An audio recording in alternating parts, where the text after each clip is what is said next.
The tent of meeting is the very core of our covenant with God. As Moses said, everyone who meets with God would go there. Our world mission is to bring the church back into the tent of meeting, where each one of you personally meets with God, feels His presence, sees His manifested glory, and hears His voice. Our mission is to take this message to the world. Our ministry team includes ministers, media professionals, biblical consultants, and research analysts. This is the 7th in the series of the Tent of Meeting.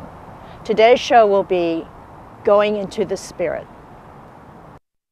Well, we're back with Tent of Meeting series. This is number 7 in the Tent of Meeting series. The last week we had the privilege of sharing our Mother's Day message with you all, which has been a real blessing. And actually God fit that really neatly in because she was an example of what I talked about the prior 4th and 5th about doing the Tent of Meeting. So today there's an excitement in the air because God has given me to teach on an interesting piece of the Tent of Meeting. We're going to learn exactly what it's really like to be in a tent of meeting with God, for real. And this is what you and I have the privilege of experiencing for real today. So to start off here, please read for us in Revelation chapter 1, verse 1.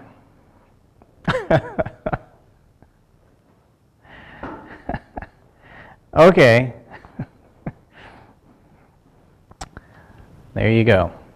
The revelation of Jesus Christ, which God gave him, John, to show to his servants what must soon take place, and he made it known by sending an angel to his servant, John. Now, if you want to read that one more time, start off and just read really slow here.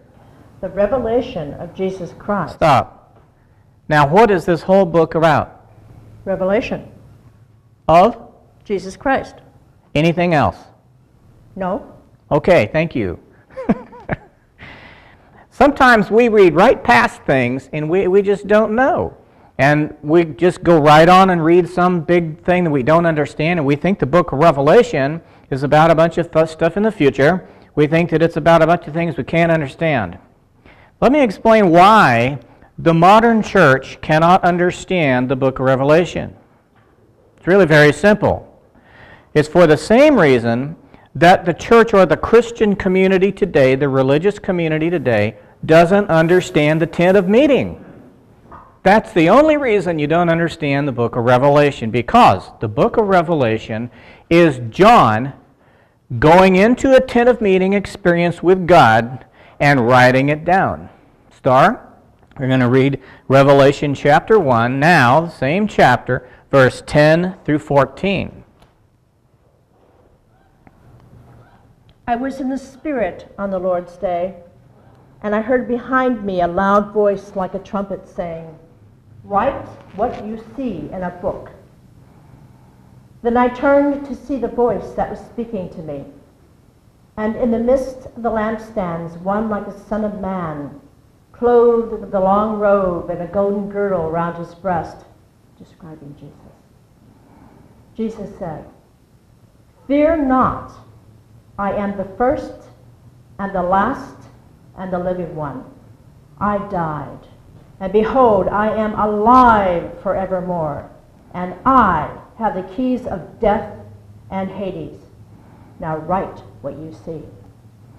Thank you, Star. Verse 10, I was in the Spirit. We're going to slow down because sometimes we read too fast, and we get religious about it instead of saying, wait a minute. Isn't John a disciple? And isn't he a living example of what we are all supposed to do now? I mean, this is not some, book of Revelation. Well, okay, we don't understand that. This is a real live example of what we are all about. But the church today doesn't understand it because they don't understand the tent of meeting, because like we talked about in lesson whatever that was prior message, we've missed it with the word kainos. Jesus said, "This cup is my blood in the kainos covenant." And it got translated new covenant. Totally reverse of what Jesus said. Kainos means something very old that you're about to bring to life and seal it forever. So this Abraham, Isaac, and Jacob covenant, this is where we live, and the tent of meetings is the core of it. So again, we're diving in deep right here. So John who we are supposed to learn from. Jesus taught it to him. Jesus brought the covenant to life, and this tent of meeting is our way of living. So he says in verse 10, I was in the Spirit. Now I'm going to stop a bit, because when you say, well, what does that mean? There is a spirit world all around us.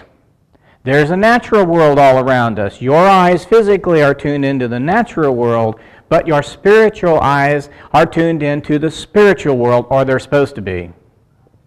And in tent of meetings, you remember lesson 4 where we did the little Broadway play and it showed it to you, where we used the analogy of the kitchen and the dining room, and the little space between is where both of the rooms combine, and you really can't tell the difference, and God pokes his head into your room and manifests himself in your physical living room. Stars experienced it when the thick dark cloud came down and crashed all 3 of her computers.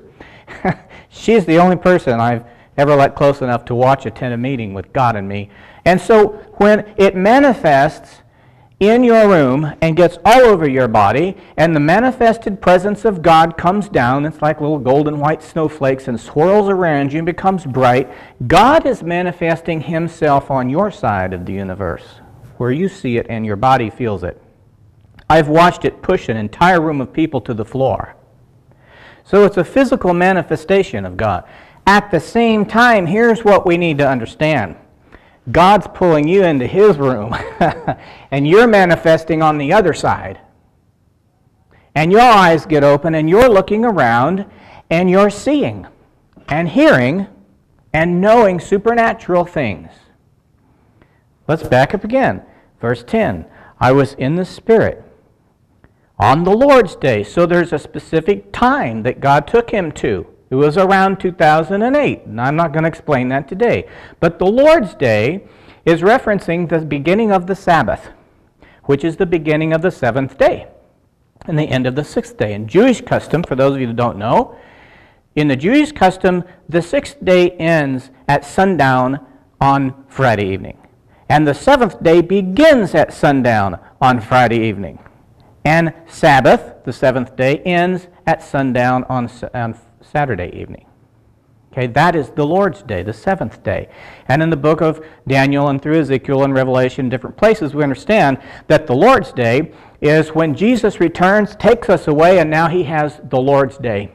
So what the most of the church calls the rapture, and as we saw in lesson 4 and 5, I call it the taking away. Those of us who haven't been taken yet get taken when Jesus returns. So when Jesus is returning is right at the end of the 6th day, bam, and it begins the 7th day. Okay, we won't go into that detail, but just to set the story straight of what John is experiencing, where was John in time? He was right at the end of that 6th day. And the Bible talks in analogies, and that's why he talks about the last hour and the last 30 minutes, so forth in the book of Revelation. And in the last hour on Friday night, what happens? It starts to get dusk.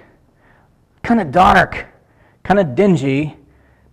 Yeah, and that's what the last hour is in Christian experience. Our world around us, you and I have all watched it happen, how dark our world has become in the last 44 years. An hour in the Spirit is about that long, 44 years and 8 months, 1,000 years divided by 24 hours. So we've watched this happen in the last 50 years, get darker and darker and darker and darker. And you know what happens in the last 30 minutes? Something changes and it just gets like really dark. And you're really like, oh my goodness. Well, what's happened in the past 20 or 30 years? It is not a pretty picture around this planet right now. Evil is rampant. The Bible says in the last hour that evil will become precedent. Lawlessness will prevail. This is happening. So when it gets really, really, really dark, the last few minutes, and everything is so dark and so over-government controlled and so out of place, and Antichrist is clamping down, get ready. Because Jesus is about to come right at that point in time when it is dark.